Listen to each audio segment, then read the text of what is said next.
Mite. Mite adalah cerita yang berasal dari rakyat di suatu daerah tertentu. Berbeda biasanya menceritakan tentang tokoh-tokoh gaib, misalnya dewa, peri, atau bahkan hantu. Contoh mite adalah cerita tentang Nyi Roro Kidul dari Yogyakarta.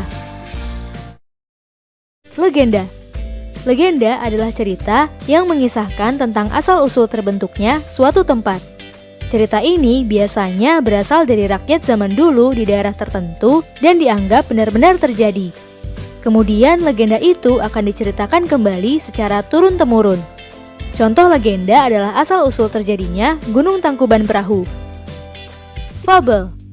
Fabel adalah cerita tentang kehidupan binatang, tapi dunianya sama dengan dunia manusia.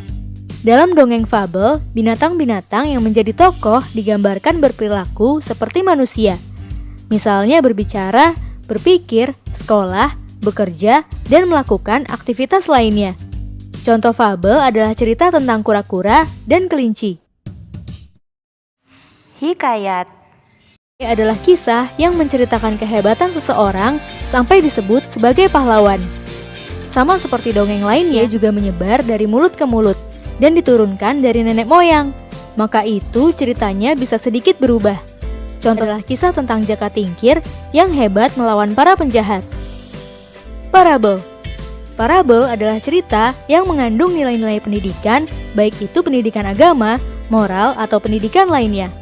Nilai-nilai pendidikan yang ada dalam parabel biasanya disampaikan secara tersirat atau tidak langsung. Contoh parabel adalah kisah Malin Kundang yang dikutuk jadi batu karena durhaka.